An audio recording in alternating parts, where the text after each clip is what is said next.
ከዛ ፓስፖርቴን ምንም ልኬላት አስጨርሳለኝ። አሁን ከነገርኩት እንትን ይላል። አሁን ሁለቱ ልጆች ይሄ የወለድኩት ልጄና ይሄኛው ደግሞ ልጅ የሱ ታናሽ ትንሽ ከፍ ብሏል። 8ኛ ክፍል አድርሻቸዋለሁ። አሁን እነዚህ ልጆች እዛ ከተውኳቸው ወይ አባት ነው የሆነ ነገር ሲሉት ወይ ይመቱታል ወይ የሆነ ነገር ይላሉ ብዬልሽ ሁለቱ ልጆቼን አስቀድሜ አነሳኋቸው። ይህንን ፓስፖርት ቪዛ ማሰራት ከጀመርኩ ጀምሮ ወደ አዲስ አበባ አነሳኋቸውና አንተ አስተምርልኝ ብዬ የእሱ የአጎት ልጅ ሰጠሁት። አንደኛውም የእሱ አጎት ልጅ ሰጠሁት። አንተም እዚህ ጋር አስተምርልኝ፣ በቃ 8ኛ ክፍሎች አስተምርና አስጨርስልኝ ብዬልሽ እኔ ቪዛ መጣ ሲባል ሁለቱ ሴቷና ወንዱ እዛው ቤት ናቸው።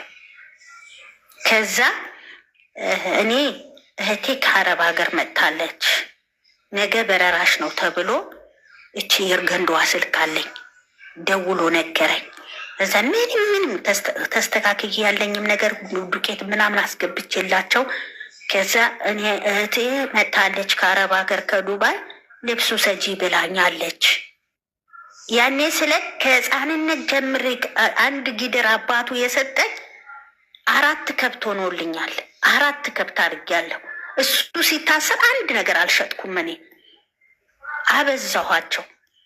ከዛ ተነስቼ ስላት ቪዛ መጣ ሲባል ያን አስተካክዬ እሺ እህቴ ከዱባይ መጥታለች እና ልብሱ ሰጂ ብላኛለች፣ ስለዚህ መጣሁኝ ብዬ ተነስቼ ትሸኘኛለህ አልኩት።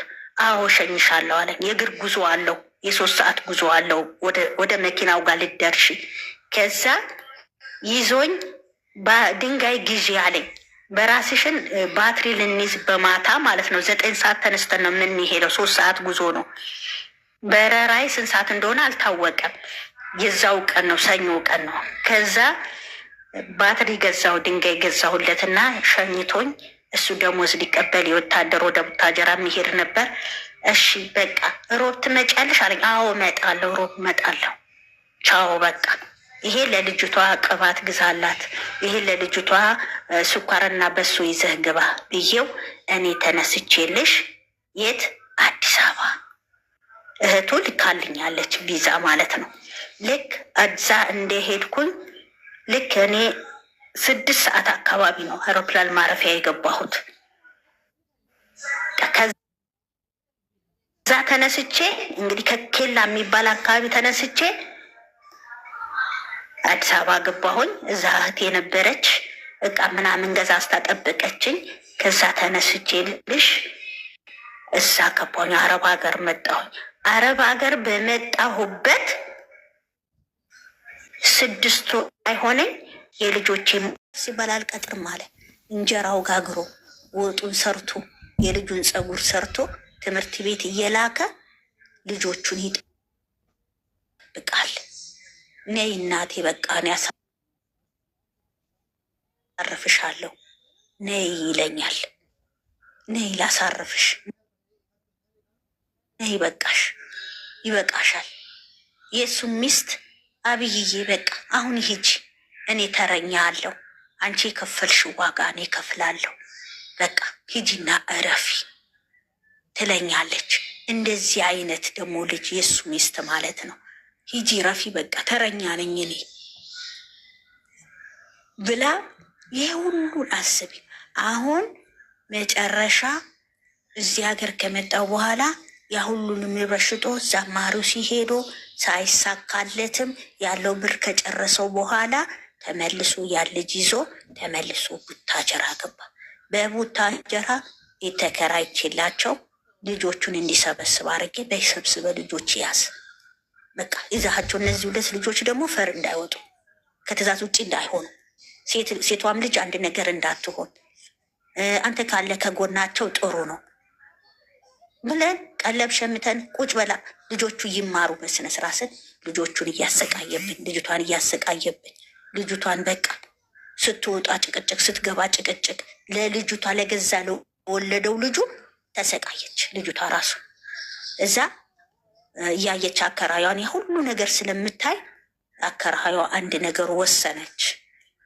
ከዛ ይሄ ልጅ ከአቅሟ ቤታችን አቅመ አዳም አልደረሰች፣ ህፃናት ነች። ይቺ ልጅ እንደዚህ እንትን ሲል ወይ አንድ ነገሯን ይመታታል። ምን ላርግ ብላ ስትጠይቅ ከዛ በኋላ እቺ ልጅ ቁጭ ብለ ለምን አይበላም? እንጀራ ጋግራለሁ፣ ልብሱ አጥብለታለሁ፣ ግን ይሳደባል፣ ምን ላርገው አለች። ከዛ እሺ አከራያ ጥሩ አከራይ ገጠማቸው። ቤቴ እንዳትመጣ ደጄ እንዳትመጣ። እነዚህ ልጆች ፖሊስ አምጥታ ነው ያስያዘችው። ልጅቷን ሲመታት ለገዛ ልጁ ሲመጣት ፖሊስ አምጥታ አስያዘችው አከራይዋ።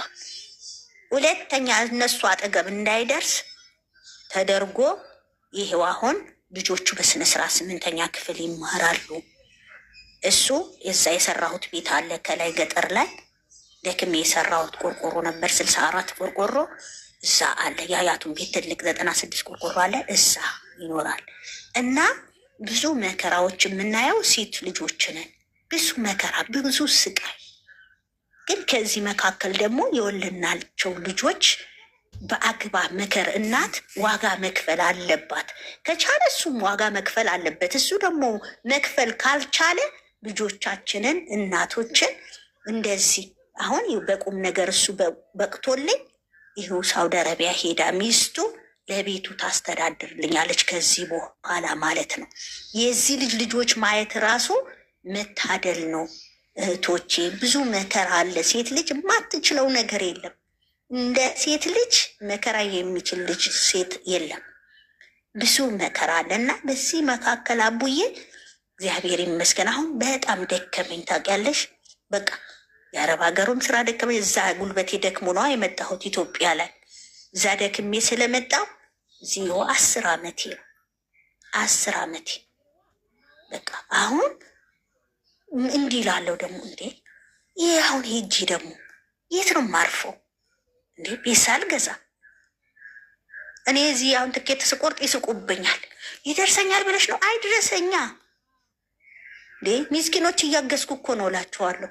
እንዴ ስለሚደርሰኝ ብዬ አይደለም፣ ሚስኪኖች አግዛለሁ። በዚህም እግዚአብሔር ይጎበኘኛል እላችኋለሁ። ግን ሁሉንም ድካም እግዚአብሔር ካሳለፈን በልጆቻችን እናርፋለን። ልጆቻችንን በምንም ይሁን ይድላም አይድላንም ልጆች መያዝ፣ ልጆቼ ሰው ያለ መስጠት። ይህ ሰው ስላልሰጠው ነው ምረካው ልጆቼ። ጉድፈቻ ስላልሰጠው ነው የረካሁት ልጄ። ውጭ ሀገር ስላላኩት ነው ዛሬ የእነዚህን እሱ የወለደው አበባን ያየሁት። እና እናትዬ ሁሉ መከራ አሳልፍ ያለው አንድ ልጅ አሁን ዱባይ እያሰራሁለት ነው። አቢባዬ ዱባይ እንዲመጣልኝ እያሰራሁለት ነው። እግዚአብሔር ደግሞ በሱ ያሳርፈኛል። እና ይሄ ነው አቢባዬ። የመጀመሪያ ልጅሽ የ27 ዓመቱ ሚስቱን ወደ ሳውዲ ወሰድሽለት። እሱ ስራ የለውም ኢትዮጵያ ውስጥ የለው። ለምን አይሰራ? ምን ይስራ? ውሰጂ ኢትዮጵያ ምን ይስራ? ምን ይሰራል? ምንም የለውም። በቃ አልተሳካለት። ሚስት ያገባው ስራ ሳይኖረው ሚስት ያገባው እና በ17 ዓመቱ በእኔ ብር ነው ያገባው አቡዬ። በ17 ዓመቱ ብር እየላኩ ያገባው። አዎ በ17 ዓመቱ አገባ። በ3 ዓመት ቆይታ ነው የወለደችው። አሁን እኮ የ6 እና 5 ዓመት ልጅ አለው። 2 ልጅ ነው አይደል? የ3 ዓመት 2 የኛዋ 3 ዓመቷ የኛዋ 5 ዓመት ሳይኖረው ሚስት ምንም የለው። 2 ልጅ መውለዱ ማለት በምን ሊያስተዳድራቸው ነው? ባትኖሪ አዲስ አበባ ላይ ስራ ነበረው አቡዬ። ልብስ ይሸጥ ነበር። ይህ ልብስ አዙሮ የሚሸጡት አለ አይደል?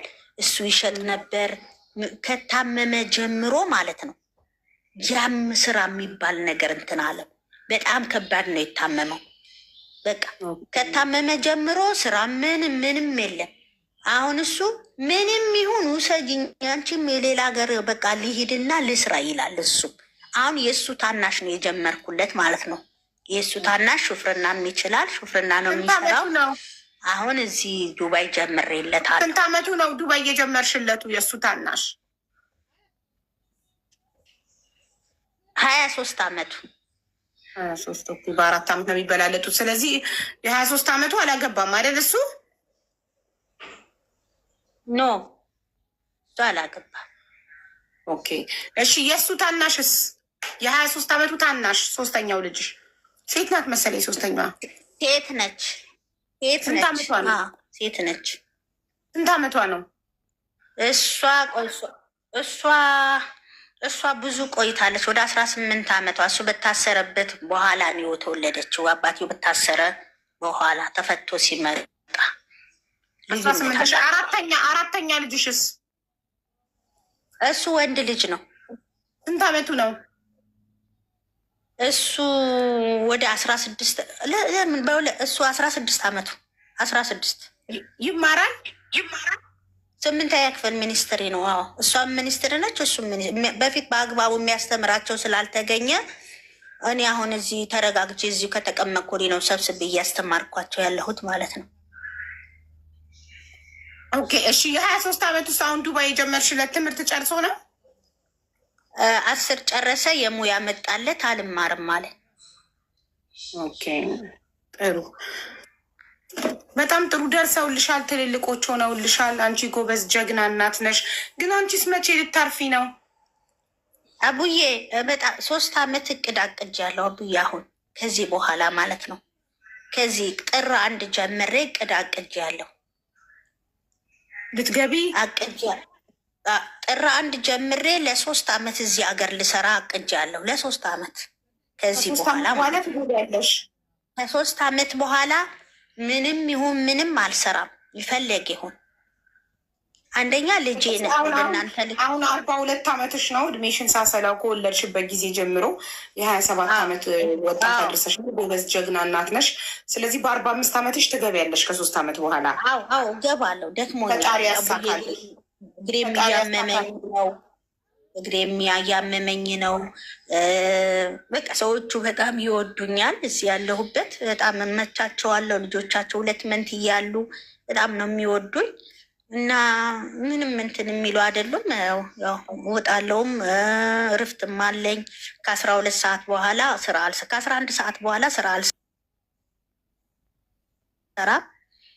ያው ተነጋግረን ነው ከሴትዮዋ ጋር ከዚህ ማታ አልሰራልሽም ብዬ መብቴን አስከብሬ ከዛ በኋላ ቁጭ ላለው እንደዚህ እናንተና አንቺ ስታወሪ ያዳምጣለው እና እንደዚህ ጋር ገብቼ አንቺ የምትሰጫቸው ትምህርቶች ሁሉንም እሰማለው።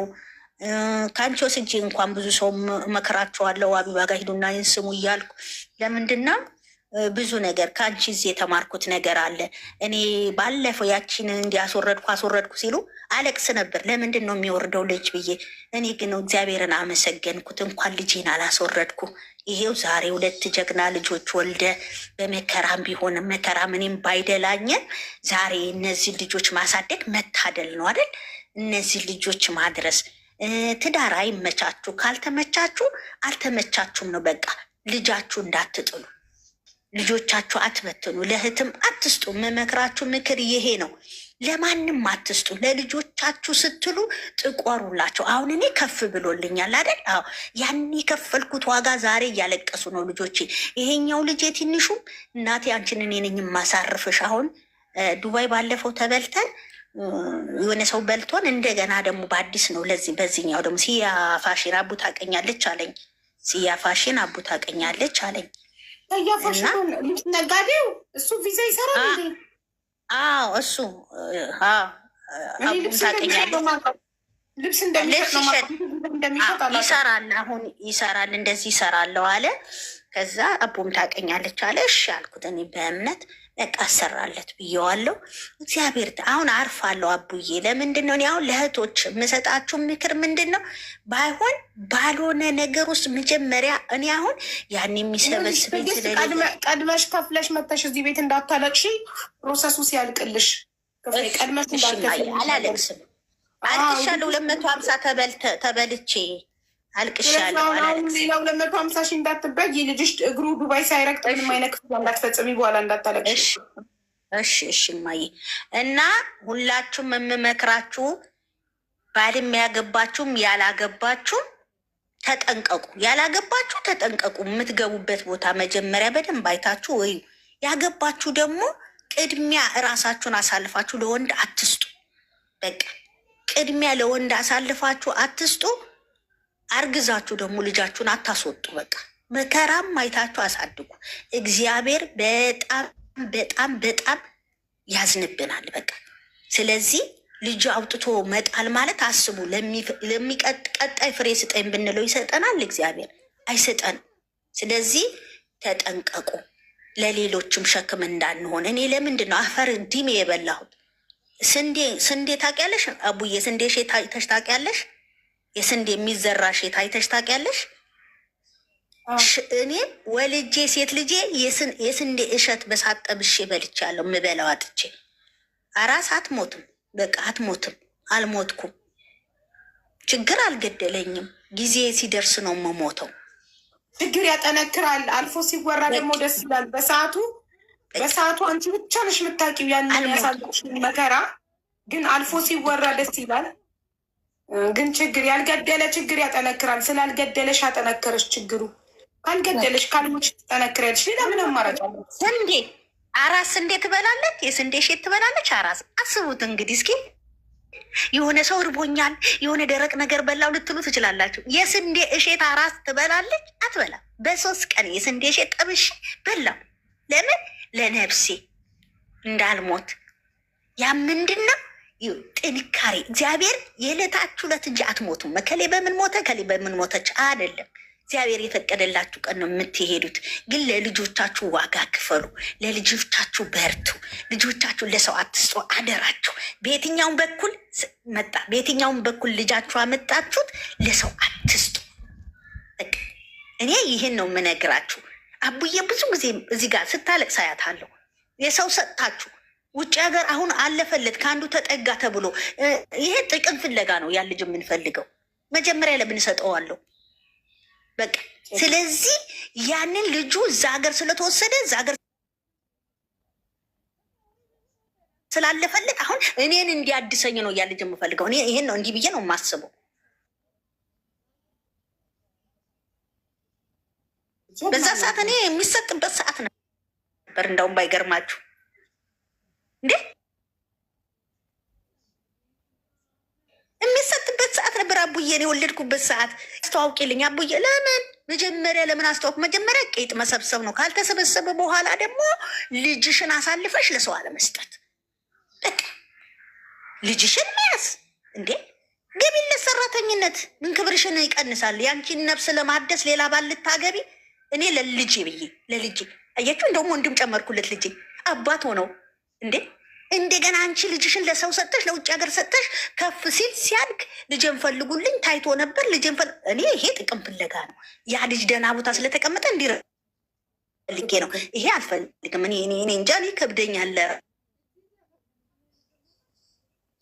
ጀግና እናት ነሽ። መጀመሪያ ቄት መሰብሰብ አለች። ይቅር ይበልኝ ለሚዲያ የማይመጥን ቃል እና ትዕግስት በጣም ነው የምናመሰግነው። ባሌ አወላለድ የምንወልድ ሰዎች በጣም እንጠንቀቅ። እውነቴን ነው የምላችሁ፣ እንጠንቀቅ። መጀመሪያ ከመሆኑ በፊት እንጠንቀቅ። በቃ የሚሆነን አውቀን የምንወድቅበት እንውደቅ። ካልሆነ ደግሞ ሰው ቤት ሰርተሽ እበት አውጪለት። ምን ችግር አለበት እንዴ? ለአንቺ ነው እንዴ? ለህይወትሽ ልታድሽ ያለ እበት አውጪለት። ልጅሽ ነገ ጠዋሪ ይሆንሻል። እኔ ዛሬ እዚህ ቢሮት ልሙት ትዕግስት ሞተች። አዎ ምን አላት? እረ ልጆች አሏት። በቃ አያችሁ ልጆች አላት እባላለሁ። እና ዋጋ ክፈሉ ለልጆቻችሁ ላችኋለሁ። ልጆቻችሁ አታውጡ። ከማህፀናችሁ አውጥታችሁ ለሽንት ቤት አትጣሉ። እግዚአብሔር የሰጣችሁ በረከት ነው። ያ ከመሆኑ በፊት መጠንቀቅ፣ ከሆነ በኋላ ደግሞ አሳድጊው። ወሬ ሳምንት ነው በቃ። ከዛ በኋላ ልጅሽን አፈር በልተሽ ሰው ቤት ሰርተሽ አሳድጊ። ነገ ጠዋሪሽ ይሆናል። ልጅሽ ምን እንደሚሆን አታውቂ። ስለዚህ በጣም ተጠንቀቁ ነው የምላችሁ። እንዲህ ቲክቶክ አለም ሲታይ እንደ ዋይን ጨፍኖ ልጥፋ ያስብላልና ምኑንም ይሄንን ሳይሆን የምንከተለው በእውነት የምትይዙት አሁን ጊዜው ቴክኖሎጂ ነው። አሁን ጊዜው ጥሩ ጊዜ፣ የኛ ጊዜ ጨለማ፣ ስልክም የለም እኮ የኛ ጊዜ። አሁን ሁለት ተች አይ የዛን ጊዜ አለው የሚባልበትም የለም እኮ ተጠንቀቁና ራሳችሁ የሚሆናችሁ የጊዜያዊያችን ለጊዜያዎች የምንወድቅበት ሳይሆን እስከ መጨረሻ የምንዘልቅበት አይተን እንግባ። ለልጆች ጠራ እንሆን፣ ለራሳችንም ጠራ እንሆን። በመልካም ልጆቻችን እናሳድግ። አቡዬ ተባረኪልኝ የኔ እናት፣ በጣም እናመሰግናለን። ልጆችሽ በእጅሽ ይደጉ። አሜን። እግዚአብሔር በሰላም ይፍታሽ፣ በሰላም ይፍታሽ። እኔ ሴት ነች ወንድ ነው ሲባል እዚህ ጋ ነኝ፣ ኬክ ስትቆርጭ እዚህ ጋ ነኝ። የትም አልሄድም፣ ከስርሽ ነው የምንደፋደፈው። አመሰግናለሁ። እና አቡዬ በሰላም የሀገሩ አምላክ የሚስኪን አምላክ የሀገሩ አምላክ እግዚአብሔር በሰላም ይፍታሽ። እንዲህ ደጀን ስለሆንሽ ለህዝቡ ደጀን ስለሆንሽ ለእኛ ደግሞ ለመዳም ቅመም ህይወትሽ አሳልፈሽ ስለሰጠሽን በረከት ቤትሽ ይግባ። ይሄ ልጅ ሲመጣ የሰማዩ በረከት ይዞ ይምጣ። ጸጋ ይብዛልሽ። ሰው ይውደድሽ፣ ሰው ይውደድሽ። ከዚህ በላይ ሰው ይውደድሽ። ጤንነት ይስጥሽ። ባልሽ ይባርክልሽ። አይምሮ ይባረክ። ልጆችሽ ይባረኩ። ሺ ይሁኑልሽ። ከላይ ከላይ ደርቢበት። አሁንም በእውነት ማታ ከላይ ከላይ ደርቢበት ሲልሽ ከስር እየሰማሁ ነበር እዚህ ቁጭ ብዬ። ከላይ ከላይ ደርቢበት። ክፉ አይንካሽ፣ ክፉ አይንካሽ። በእውነት የተወረወረ እንቅፋት አይንካሽ። እግዚአብሔር ይሸፍንሽ፣ ይጋርድሽ። ሺህ አላፍት መላኮች በዙሪያሽ ያጥርልሽ። ቤትሽ ይባርክ። ባልሽን በሰላም ወጥቶ በሰላም ይግባልሽ። አንቺም ልጆችሽም ከብረሽ የኢትዮጵያ አምላክ ጤና ይስጥሽ። እውነት የትውልዱ የሚስኪኑ ይሄ በልዋንቸር አንዴ አዋሳ፣ አንዴ መቀሌ፣ አንዴ ጦስ የዞርሽበት የአንቺ ደግሞ ልጆች ይባረኩ። ተባረኪ። ልጆችሽ ደግሞ እንደ አንቺ ሚስኪን የሚያነሱ ያርግልሽ። ተባረኪ። ውድድ ነው ማድረግሽ አቢባዬ። ለስንት ዓመት ነው የምከታተልሽ? ስንት ዓመት ከስርሽ ነው የምቀመጠው። እና ተባረኪልኝ። እስቆይ ጊፍት ልስጥሽ በዛኛው ቲኤስ